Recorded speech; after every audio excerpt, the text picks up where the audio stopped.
Welcome back to another exciting video of Top Movies Recap. Today, I am going to explain Fight Club is a 1999 American feature film adaptation of the 1996 novel of the same name. An insomniac office worker and a devil-may-care soap maker form an underground fight club that evolves into much more. So let's dive into the story, but before we start, don't forget to hit the like button and also subscribe to our channel to get some interesting stuff in upcoming videos. The narrator is an automobile company employee who travels to accident sites to perform product recall cost appraisals. His doctor refuses to write a prescription for his insomnia and instead suggests that he visit a support group for testicular cancer victims in order to appreciate real suffering. By attending the group, the narrator feels distraught at the condition of these ill-fated people and breaks down. He is then able to sleep soundly and subsequently fakes more illnesses so he can attend other support groups in order to get out his pent-up emotions through crying. The narrator's routine is disrupted when he begins to notice another imposter, Marla Singer, at the same meetings, and his insomnia returns. During a flight for a business trip, the narrator meets Tyler Durden, who is a soap salesman. The narrator arrives home to find his apartment has been destroyed by an explosion. He calls Tyler and meets him at a bar. Tyler agrees to let the narrator stay at his home on the condition that the narrator hits him. The narrator complies, and the two end up enjoying a fist fight outside the bar. The narrator moves into Tyler's dilapidated house, and the two return to the bar, where they have another fight in the parking lot. After attracting a crowd, they establish a fight club in the bar's basement. Membership quickly increases, and Tyler and the narrator fashion a series of rules, the first two being, you do not talk about Fight Club. The rules are consistently broken, with members inviting their friends to join them. Time and again, Tyler proves his insightful, if unorthodox and immoral, views on life. The narrator meets up with Marla by chance, telling her that he hasn't attended any other meetings because he's joined a new support group for men only. While he still treats her with mild contempt, it's clear that he considers her with interest. When she overdoses on Xanax, she calls the narrator who, tired of her rambling, sets the phone down. He discovers later that Tyler picked up the phone, followed the call to Marla's home, and brought her back to the house where they engaged in vigorous sex, much to the narrator's disgust. The next morning in the kitchen, Marla finds the narrator, who is astonished to see her in his house. The narrator's astonishment insults her, and she leaves in disgust. After she leaves, Tyler enters the kitchen and joyfully reveals that he and Marla had sex the night before. He also gravely makes the narrator promise that he'll never mention Tyler to Marla.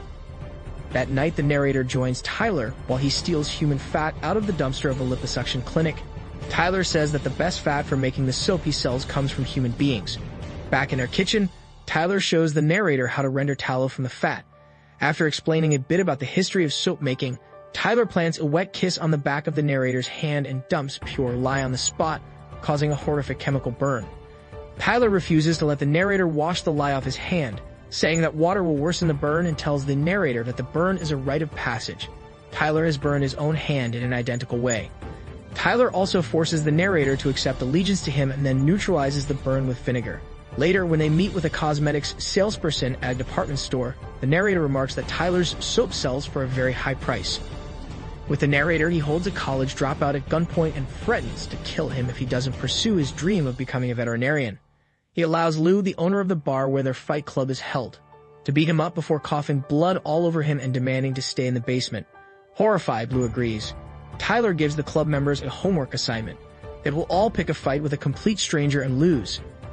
The narrator says it's a much harder task than anyone would think. Rob accosts people in a downtown plaza. Another member antagonizes a priest. After a period of days, Marla leaves and Tyler introduces the narrator to his newest hobby. Using his proficient skills in soap making, Tyler has turned the basement of the house into a laboratory where he uses soap and other ingredients to make explosives. Tyler and the narrator continue managing Fight Club, but this time at a much different frequency. Receiving flack at work, the narrator finally confronts his boss with knowledge about substandard practice and negotiates to work from home with increased pay to keep his mouth shut.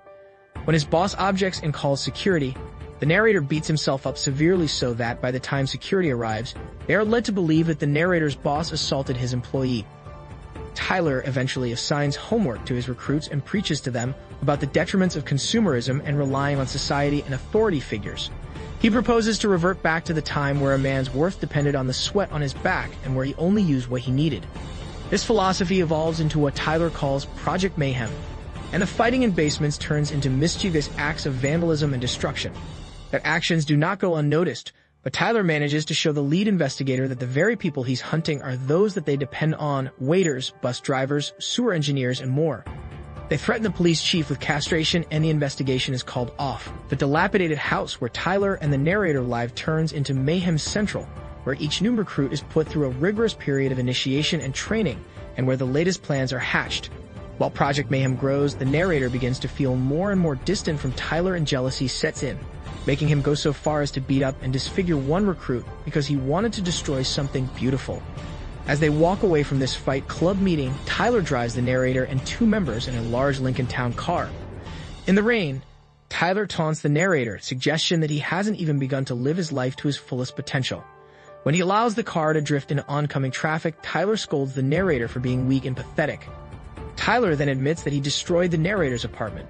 The narrator finally gives in, Tyler lets the car drift, and they slam head-on into another vehicle. They emerge from the wreck with Tyler exclaiming that the narrator has a new life based on his living through a near-death experience. When Tyler disappears for a while, the narrator is left at home with an ever-increasing band of Mayhem members who watch television and laugh at their publicized acts of vandalism. When the narrator demands to know more about their mischief, Bob tells him the first rule of Project Mayhem is you do not ask questions. Later, Bob is killed during a botched sabotage operation, and the narrator seeks to disband the group before things get out of control. He tries to find Tyler and discovers a list of phone numbers he recently used. The narrator trails the list all over the country, discovering that fight clubs have sprouted everywhere.